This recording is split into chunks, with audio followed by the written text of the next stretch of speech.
Thank you, Doug, and special thanks to Bob Newski. As Doug mentioned, Bob was the one who brought this idea forward. He was there and discovered this secret that was happening in Pilsen in the Czech Republic, and he came to us saying, maybe we could share that story here and spread the word about it.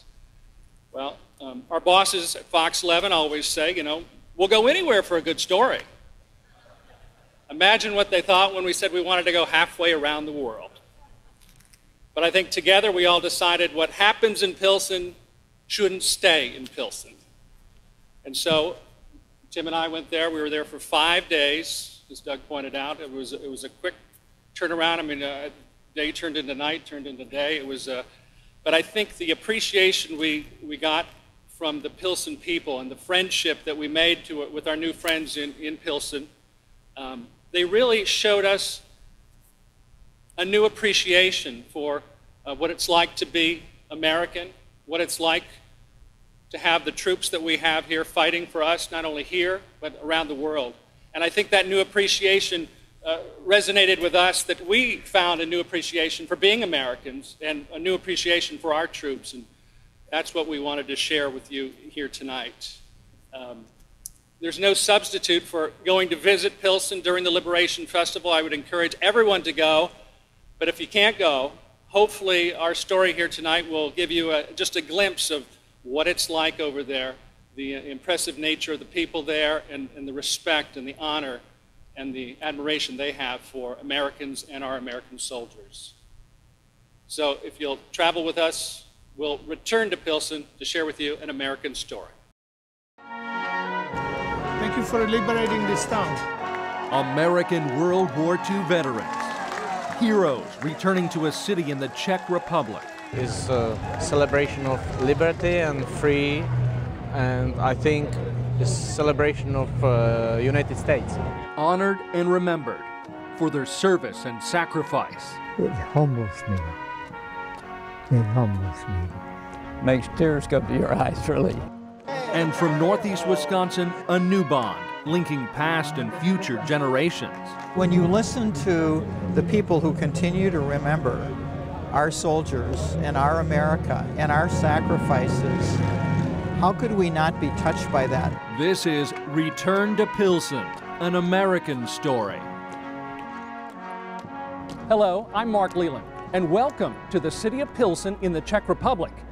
Pilsen is known worldwide for its Pilsner beer and its beautiful architecture. But what you might not know is Pilsen has had a love affair with American soldiers since 1945. And it's that American story we're here to tell. It was the beginning of May in 1945, and the end of World War II was near.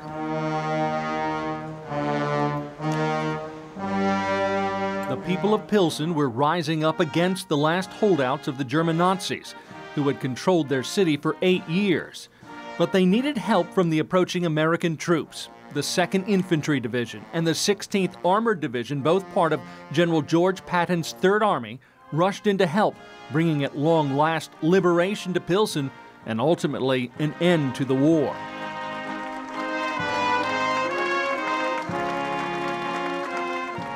And now each year around the beginning of May, the end of World War II is remembered with a Liberation Festival in Pilsen, the 3rd largest city in the Czech Republic.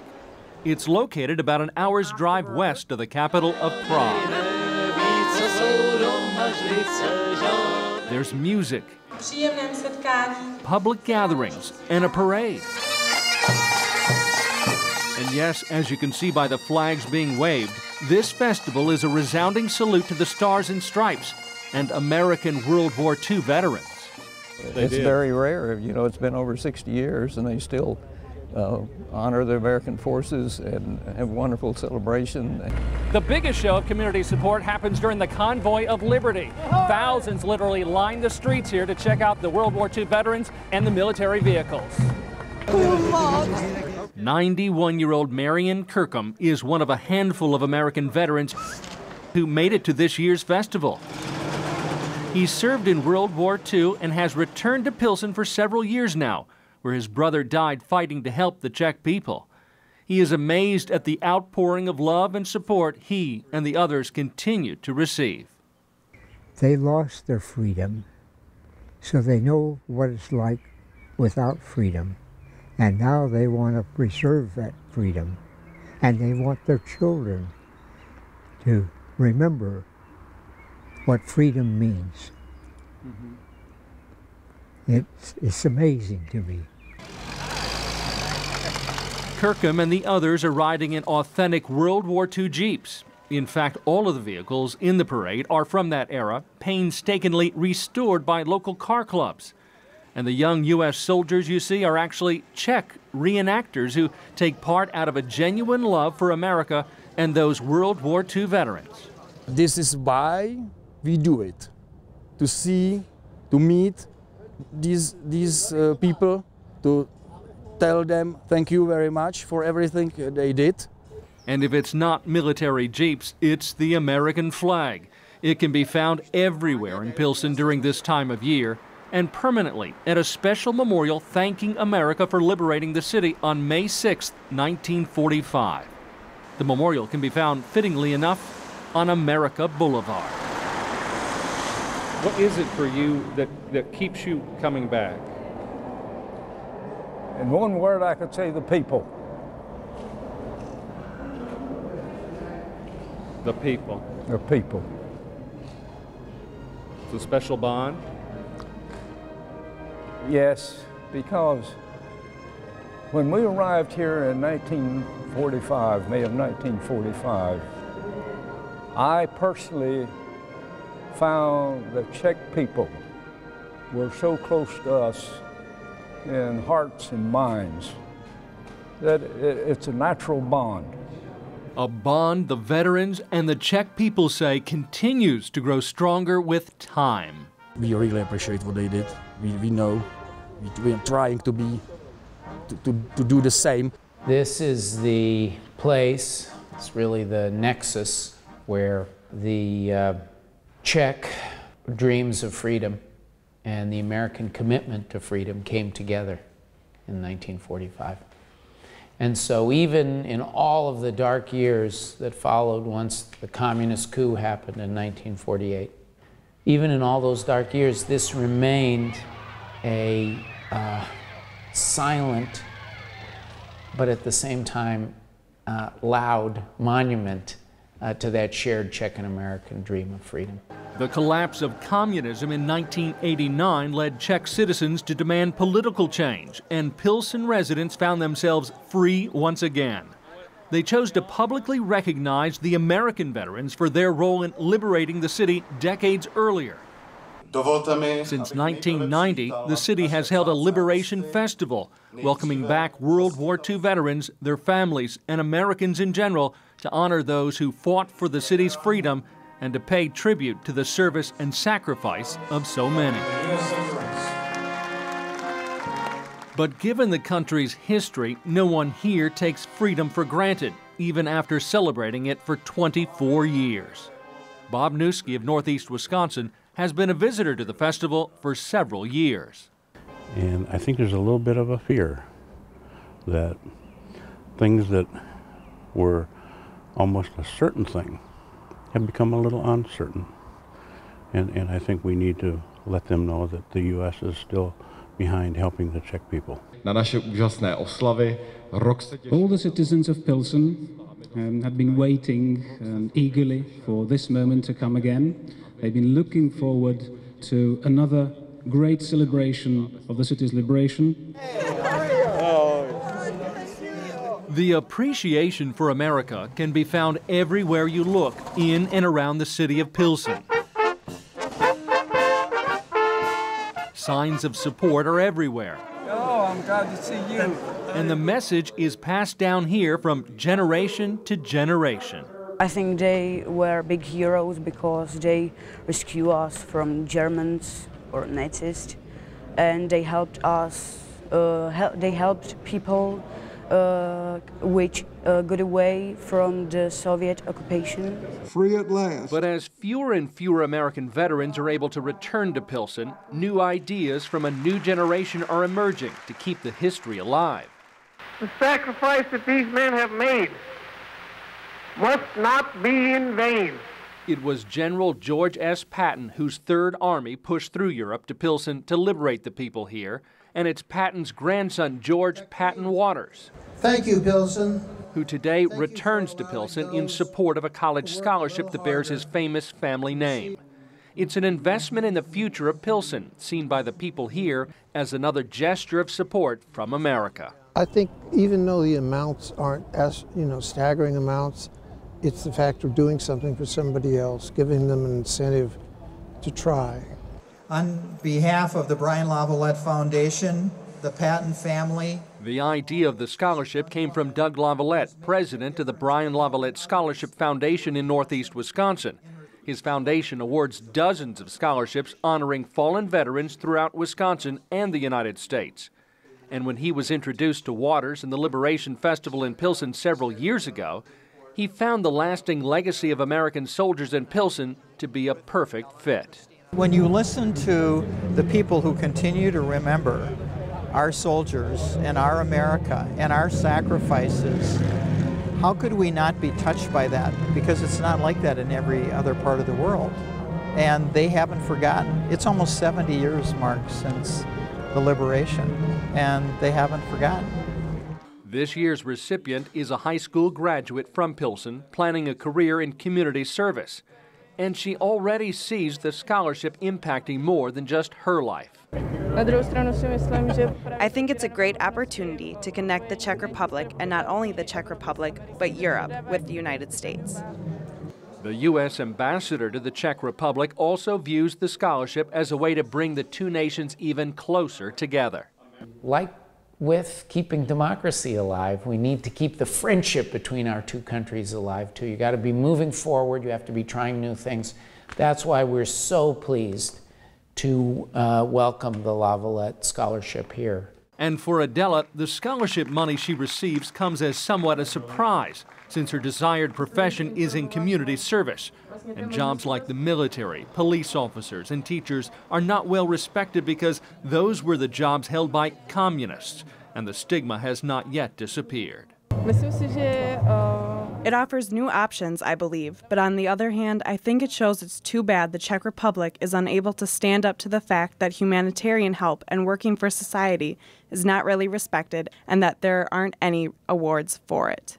But the Scholarship of Honor looks to restore pride in wanting to give back. It's a link between Pilsen and Northeast Wisconsin that has roots. I think it's partly because most of our area was developed by people from these countries way back 1800s.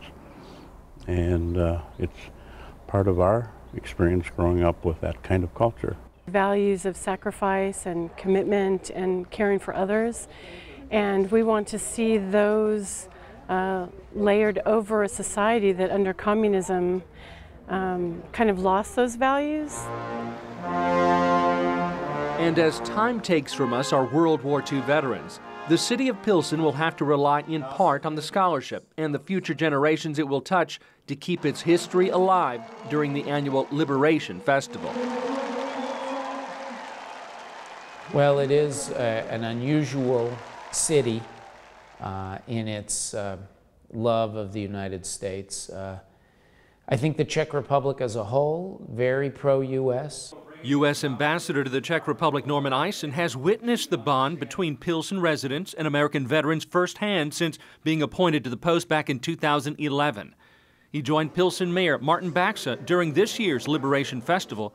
Baxa was elected mayor in 2010.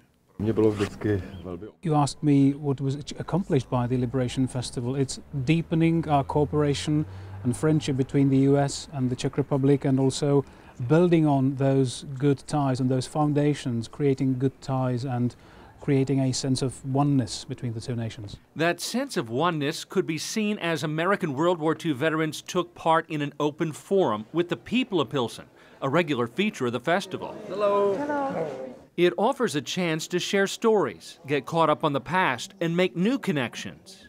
Some of us have been here many times before, and you may understand that that's one of the reasons that we keep returning all these years.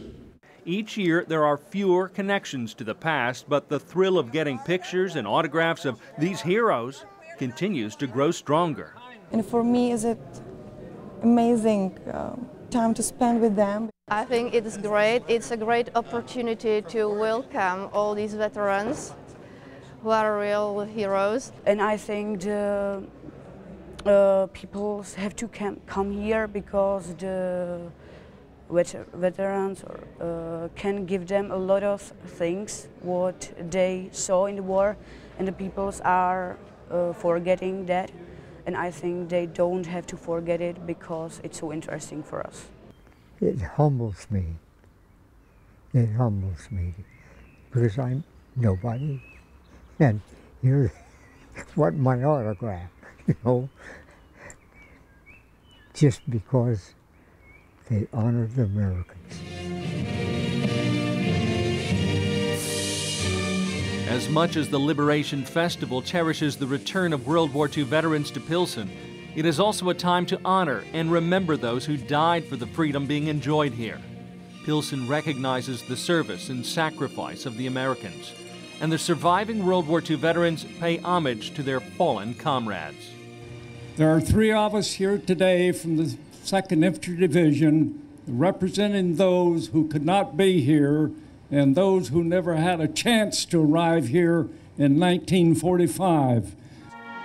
Throughout the city, there are various memorials recognizing the different units of the U.S. Army and other Allied soldiers that fought in Pilsen during the war. They are monuments marking the history of the city and the men and the women who helped to make it what it is today. There are monuments, there are tombstones and commemoration plaques scattered throughout the Czech Republic and the whole of Europe. And these remind us still of the victims of wars, but also of the heroism of those who fought for freedom.